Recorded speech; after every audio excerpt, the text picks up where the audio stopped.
Good afternoon, students. Today we will start with the pharmacoeconomics and pharmacogenomics. This is competency number PH 1.60 in your new syllabus.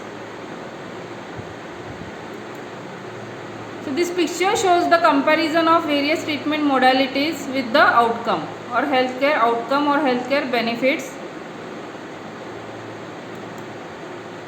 Now what is pharmacoeconomics? It is a science that deals with comparison of various treatment modalities to the outcome. It studies the relationship between cost of pharmaceutical product and their outcome. It helps to know which treatment is least expensive and most effective, that is value for the money approach. Whatever the information is gathered from the pharmacoeconomic evaluation is useful to effectively use the funds and resources to improve the healthcare and pay attention to the quality of life in healthcare policies. Now what are the components of cost? Direct medical cost means the cost of medications, hospital days, tests and procedures. Indirect medical cost means unpaid assistance, days lost from the work and decreased productivity. So in this picture you can see that pharmacoeconomics studies the relationship between the pharmaceutical care, their consequences and the cost. So this relationship is studied in the pharmacoeconomics. So there is a cyclical relationship between the pharmaceutical care, the outcome and the pharmacoeconomic studies. So from what is definition of pharmacoeconomics? Pharmacoeconomics involves economic evaluation of pharmaceutical products. So it measures and compares costs and consequences of a pharmaceutical product. Pharmacoeconomic evaluation measures and compares costs and consequences of a pharmaceutical product, and it involves economic evaluation of the pharmaceutical product.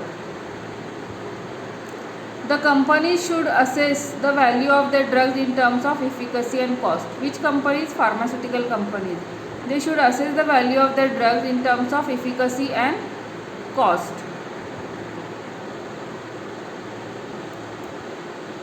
Now what are the goals of pharmacoeconomics? To know which healthcare alternatives provide best outcome for the money spent and to improve the fund allocation. Whenever possible, doctor needs to consider cheaper and effective alternative for treatment of all the ailments. And this information can be obtained by pharmacoeconomic study. Now coming to the methods of pharmacoeconomic analysis, first is the cost minimization analysis. So in this study, the aim is to find out the best treatment alternative with minimum cost. Outcome is similar. For example, comparing two generic drugs. Now here we take example of two ACE inhibitors which lower the blood pressure to the same extent. That is, the outcome is similar and produce equal side effects. The one which is cheaper is to be selected. So this is done by doing cost minimization analysis, and this is used for preparing hospital formulary and in preparing essential drug list.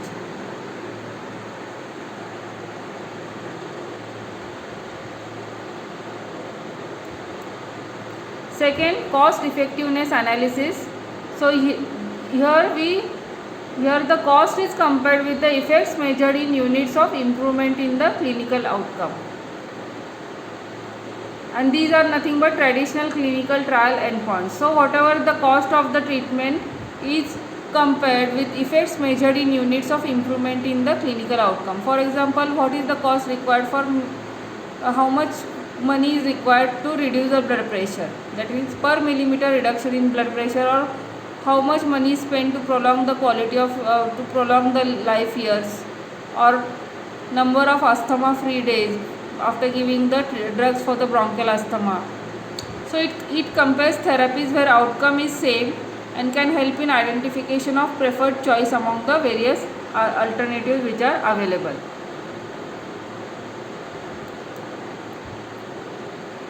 Third is the cost benefit analysis. Here the cost is compared and the compare the cost as well as outcome of alternative regimens. Now here, for example, if you take the coronary heart disease, so the pharmacotherapy for coronary heart disease versus cost and outcome of surgery for coronary heart disease, this is compared. Here all the cost and all the outcome are expressed in the same unit, that is money.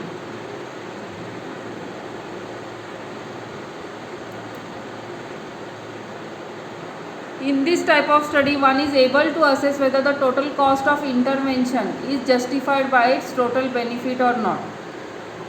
So the net benefit is equal to total benefit minus total cost. And if net benefit is a positive figure, then intervention is beneficial. Now this type of study is rarely used because validity of this type of study is low. This is mostly done to support the application for the fund allocation.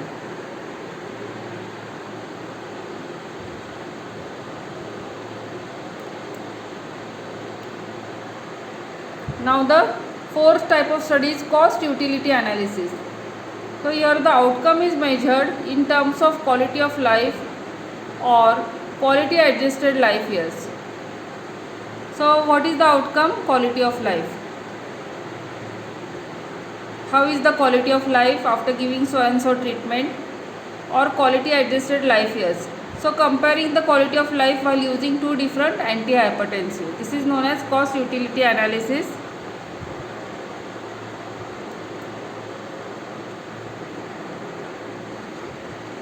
So here the various consequences of therapy are combined in a single health measure, that is the quality adjusted life years, and this is useful when changes in quality of life are being traded with changes in the survival. For example, anti-cancer drug may be more emetic and distressing, thereby reducing patients' quality of life, but may prolong the survival to a larger extent. So in this way we can compare two anti-cancer drug, and the one which is having better quality of life is selected. This analysis can be applied to any drug or any medical procedure.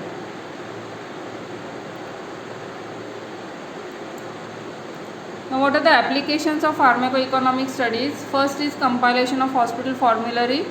So this study provides rational use of drug as well as facilitates procurement, storage, distribution and use, and also there is a saving of the money, cost saving is there. Then second application is fixing price of a new drug or revision of the price of the existing drugs. So this is done by the pharmaceutical company as well as by the regulatory authority like the NPPA, that is National Pharmaceutical Pricing Authority in India. So these two authorities, they will decide the price of the particular drug. Then to comply with the license requirement. So whenever a product is launched, the pharmaceutical company may be asked by licensing authority to submit the evidence on cost effectiveness of the medicine before granting marketing license. After granting the marketing license, then only the product comes in the market, or the drug comes in the market. So the pharmaceutical company should submit evidence on cost effectiveness of the medicine, and this is done by doing the pharmacoeconomic evaluation. Then preparing promotional literature. So while preparing the promotional literature, the pharmaceutical company can add the data of pharmacoeconomic data in the promotional literature, and that may influence the purchaser like the physicians. They may get impressed if the drug is quite cheap and effective. So this is another advantage of the pharmacoeconomic evaluation. Then including the drugs into the list of medicines approved for reimbursement. So here now patient comes to the hospital and gets cured. So the bills of the patient should is paid by the third party, that is the medical insurance company or the government. So here the marketing company has to assure the purchasing agency about the cost effectiveness of the medicine. So that will be beneficial for the hospital to purchase the drugs which are cost effective, and then the bill can be paid by the medical insurance company. Then introduction of the new treatment schemes and programs in the hospital. So here if anybody wants to introduce some new treatment scheme or program in the hospital, this study is very useful, and these the schemes that are shown to be economically efficient will be favored. So how can we select such scheme? This can be done by the pharmacoeconomic evaluation, and if the schemes are cost effective, they will be favored. Then selecting the drugs for development and clinical trials. So company may want to know whether development of new drug will be profitable or not. Development of the new drug will be profitable or not, and that can be decided, or that information can be obtained by doing the pharmacoeconomic analysis. Selection of drugs for development and for clinical trials.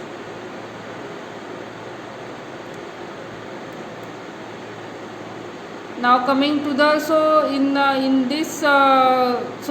pharmacoeconomics, up till now we have seen that what is pharmacoeconomics, what is its importance, what information we can get from the pharmacoeconomics, how the pharmacoeconomic evaluation is carried out, and what are the various methods for pharmacoeconomic analysis, and what are the uses or applications of the pharmacoeconomic analysis.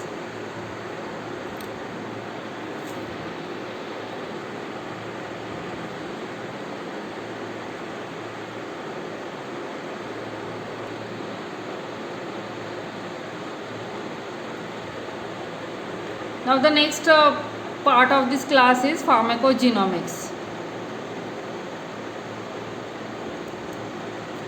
Now pharmacogenomics is nothing but tomorrow's medicine. As you can see from this picture, there is a study of the DNA, chromosome, human cell, chromosome, DNA, and this is useful. This information is useful for giving treatment in the future. So here you can see that how does the DNA study will affect the treatment to various persons. So previously, before the study, we were giving same drug to all the patients, or same tablet to all the patients, or the dose is the same to all the patients, that is one tablet. Now after doing the study of the DNA, we understand that there are different, each individual requires different dose. Some require single tablet, some require half tablet, some require double tablet, or some require some other tablet only, alternative option. So in this way we can understand after doing the study of the DNA. So here we can see in this picture that there is a group of patients having the same condition, and the treatment is also same, but after DNA testing you can see that some are divided into good responders, some are having bad response, and some are having no response. Good responder means the treatment is effective, and bad response means adverse reaction or toxic effects are seen, and in some there is no response at all.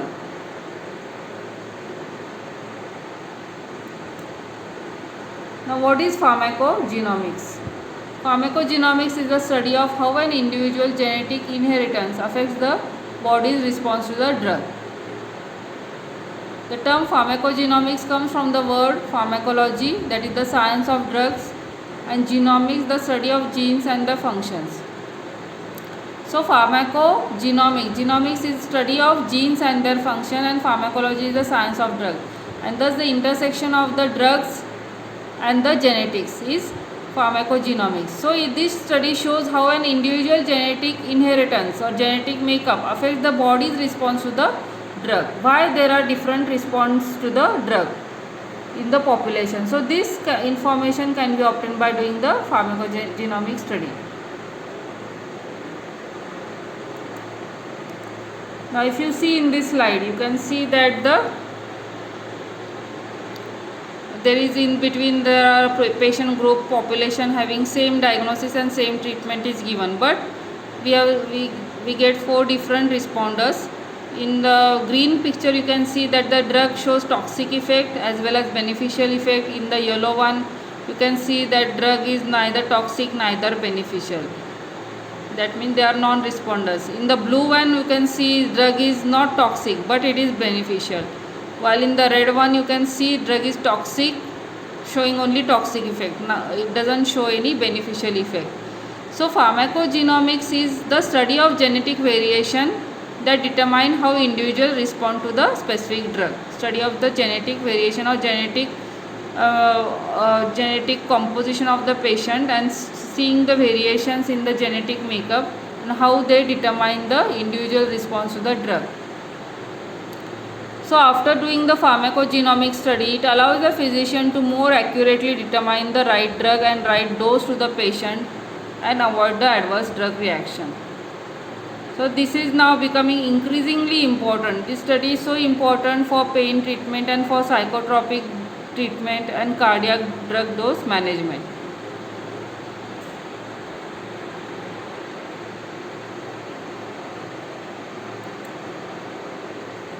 Now what is pharmacogenetics and what is pharmacogenomics?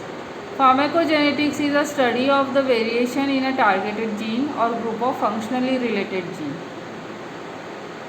So it is a study of the variations in a targeted gene or a group of functionally related gene. Group of functionally related gene means they are having the same functions. So study of the variations. Pharmacogenetics studies the variation. Well, genomics on the other hand is a broader investigation of genetic variations at the level of the genome. So pharmacogenetics is a branch of pharmacogenomics and pharmacogenomics is a much broader terminology.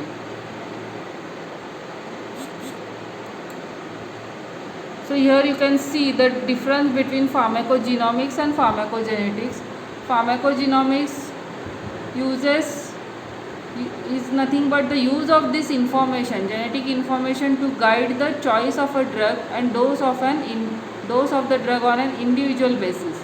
Well, pharmacogenetics is a study of genetic basis for variability in the drug response, and this information is utilized by the pharmacogenomics to guide the choice of the drug as well as dose of the drug on an individual basis. So pharmacogenetics versus pharmacogenomics. What is the difference? Pharmacogenetics is genetic variation is to be considered mainly single variation is considered in response to the drug, while pharmacogenomics aims to discover new therapeutic targets and intervention and elucidates the constellation of genes that determine drug behavior and drug sensitivity. Now, how pharmacogenomics works? It identifies SNPs, that is gene sequence variations that affect the drug response. It identifies disease susceptibility genes which represent potential new drug targets. So identification of the gene sequence variation is very important, and that it also identifies the gene sequence variation that cause adverse reaction that affect the drug response, as well as it identifies disease susceptibility genes which represent potential new drug targets.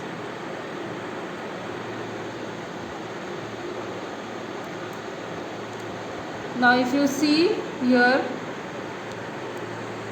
the patients are there with the same diagnosis and same treatment is given, and 4 drugs are given, A, B, C, D. Now in the orange colored group you can see that after there is pharmacogenomic study or after testing the genetic profile, it is obtained that the genetic profile of this orange colored individual is for toxicity with the usual dose of drug A. So drug A will lead to toxicity in these orange colored individuals, and so if this information is known beforehand, before giving the drug A, we can treat these patients with a lower dose of drug A, or we can give some alternative drug. Similarly, in the green colored individuals you can see that there is a genetic profile shows favorable response to the drug A and drug B. While if you see in the blue colored individuals, the genetic profile shows favorable response to the drug C and drug D. So in this way, by doing this testing of the genetic profile, we can divide the individuals into 3 groups. So from this picture you can see that our DNA affects the response to the drug. So after DNA testing, you can see that there are 4 types of groups. These 4 groups are there.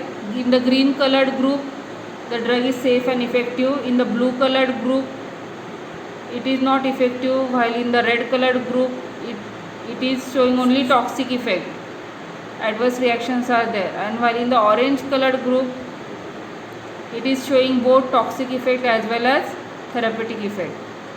So in this way, the individuals are classified into these 4 groups.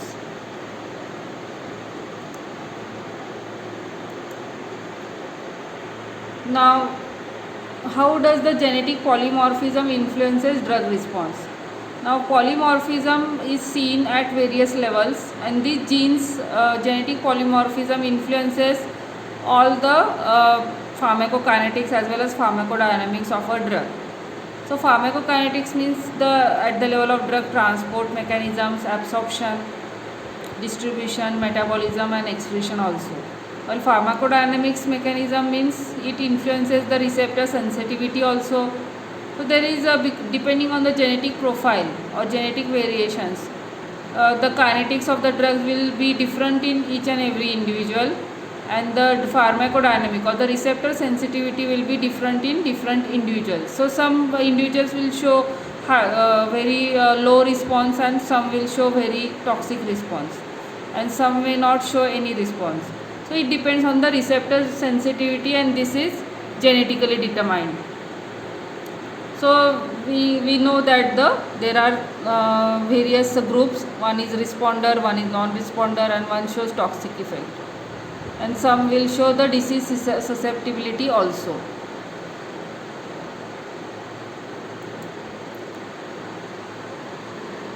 Now here if you see that in a population the drug is given, and if we study the genetic variation in this population, we know that there are 2 different groups. In the orange color you can see that they are predicted as responders who are not predisposed to toxicity. They are predicted as responders, means they have a good response, do not predispose to the toxicity of the drug. So you can treat these individuals with the conventional drug or the conventional dose. While in the green color you can see that they are predicted as non-responders or individuals who will develop adverse reaction. So here treat them with the alternative drug or a lower dose of the drug. So in this way you can, the genetic variations, after studying the genetic variation we can predict responders and non-responders. Now what is a SNP or the single nucleotide polymorphism? So single nucleotide polymorphism is 2%, 23% and 75%. So these are different single nucleotide polymorphism. It is a variation in a single nucleotide that occurs at a specific position in the genome, where each variation is present to some extent or some degree within a population. And it is some variations are of 2%, some are at 23% and some are at 75%. So there is a variation in a single nucleotide which occurs at a specific position in the genome. Now what is how does single nucleotide polymorphism or SNP affect the pharmacogenomics? Now single nucleotide polymorphisms are defined as single base pair position in genomic DNA that vary among the individuals in one or several populations. Now these SNPs are believed to underline the susceptibility to common diseases like cancer, diabetes, heart disease, and they contribute to the traits that make the individual unique. They are used as genomic biomarkers, and hence the SNP analysis or single nucleotide polymorphism can be used to enhance drug discovery and drug development. So these are defined as single base pair position in the genomic DNA which varies among various individuals. So you can see here that the base pair is different, base pair position is different. Instead of CNG there is TNA. So DNA molecule 1 differs from DNA molecule 2 at a single base pair position, isn't it? So such variations are there among each and every individual, and it varies among individuals in one population or several population, and they are known as genomic biomarkers, and they can be used to enhance the drug discovery and development, and they are also responsible for the various diseases like cancer, heart disease, diabetes, hypertension, etc. Now, effect of genetic variation on the metabolism. Now you can see that in this picture you can see that in a population having a same disease and same diagnosis and giving same treatment, some people show side effects, some show expected effect, and some show no effect, or they are non-responders. Now what is the why this happens? This is because due to difference in the metabolism of the drugs. So the population which shows expected effect, or you can see in the blue color, you can see that they are showing therapeutic effect, they are intermediate metabolizers. That means the enzymes are working normally, normal rate of metabolism is there. While in the non-responders you can say that they are rapid metabolizers because there is excessive activity of the enzymes which play an important role in metabolism. And in the orange colored individual which show side effects, you can see that they are poor metabolizers because the enzyme activity is less. Why it is less? It is less because of the loss of function of the enzyme, and that depends on the genetic constitution, genetic variations. So in this way the individuals are classified in a population. Some are having less function of the enzyme, some are having normal function, and some have excessive function. So the individuals having excess loss of function of the enzymes, or they are poor metabolizer, in them you can see that the plasma concentration of the drug is more, and they lead to the toxic effects or side effects. So this information you can obtain from the genome structure or pharmacogenomic study. So in this slide you can see that the individuals are classified as slow metabolizers, normal metabolizers, and rapid metabolizers. Okay. So rapid metabolizers are non-responders, normal metabolizers show therapeutic effect, and slow metabolizers show side effect or toxic effect.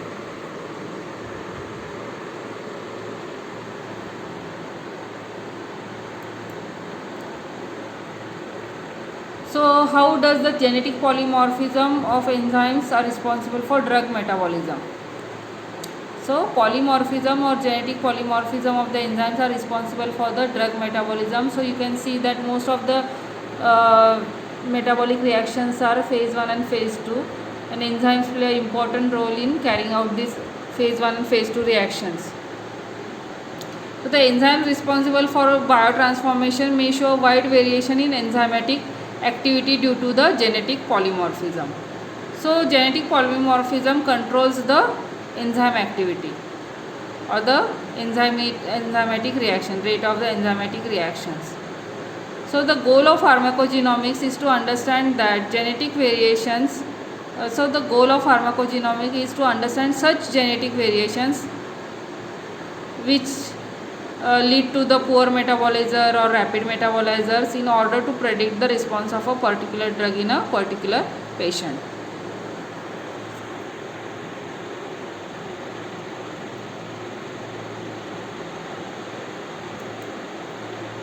Now if you see here in this slide, there is a patient population, and after pharmacogenomic testing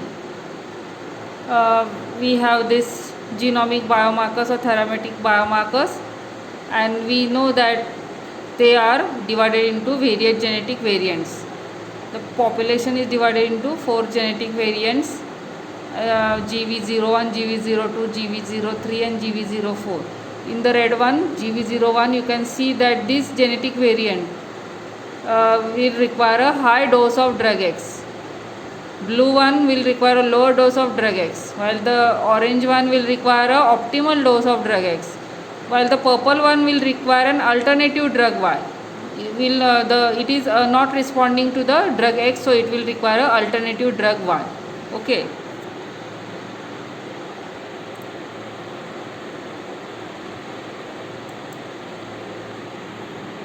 So from this slide you can see that pharmacogenomics, that means genetic testing,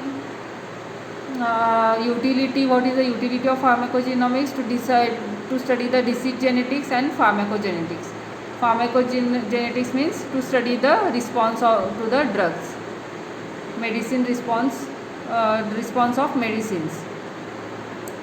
So here we are studying the genes, genetic variations in the genes responsible for metabolism and action also. Then SMP profiles for drug metabolisms and action are studied, and then what are the benefits? Optimal medicine response can be studied. Similarly, in the disease genetics, you can find that which are the genes responsible for the rare Mendelian diseases, what are the causal genes, what are the common complex diseases, which are the genes responsible for the common diseases, which are the susceptibility genes, and we can then these are the genes are the targets for the future medicine. So the risks are that so all these are the benefits of the pharmacogenomics, that we can identify the genes and these are nothing but the targets for the future medicine, and we can also study the genes which lead to the which will show the optimal medicine response, or we can predict the response of the drugs in that patient. Now what are the risks of the pharmacogenomics? If the pharmacogenomics information is obtained, so we can predict them before only, and that can be harmful to the patient and the family, because it may have social implications, ethical implications and legal implications also. Because if the pharmacogenomic study will determine which diseases will come in the future, or which diseases that person is going to get in the future, then that will have a social implication and legal and ethical implications also. And what will be the response to the drugs, that also if it is known beforehand, then that will have a legal and social implication as well as ethical implications also. So that information should be kept confidential.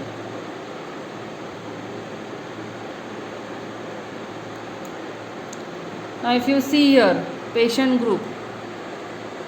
Now in the center you can see the patient group having same diagnosis and same treatment, and 4 groups are there, same 4 groups which we have discussed earlier, that some are non-responders, some show only beneficial effect, some show only toxic effect, and some show both the effect.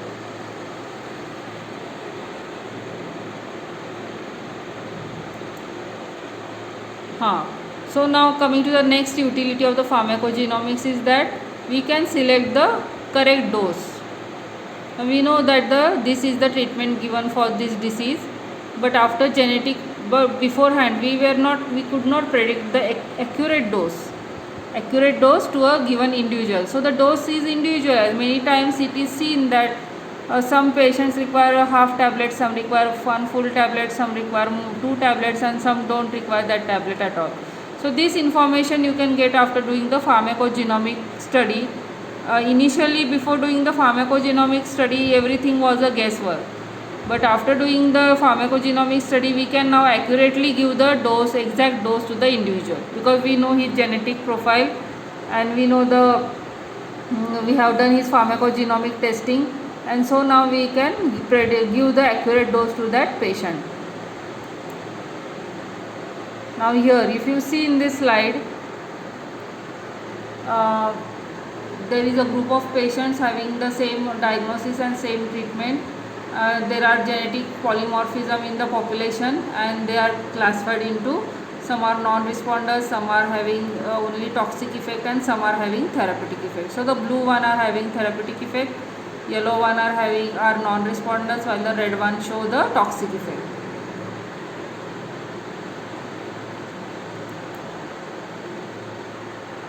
Now in this slide you can see that there are for a given disease there are so many drugs which are available. 4 to 5 drugs are available. So initially, before doing the pharmacogenomic study testing, we were giving all the 4 to 5 drugs to the patient, but there is no response to all the drugs. So if you see in this slide, you can see that drug 1 shows no response, drug 2 shows adverse reactions, drug 3 shows weak response, and only drug 4 shows the strong response. So after doing the study, we can now give only drug 4. So currently the best treatment determined was by trial and error, but future genomics may enable us to pick the right drug for the first time only. So instead of giving 4 to 5 drugs to the patient, now after doing the genomic study, we can give only a single drug which is showing a good response.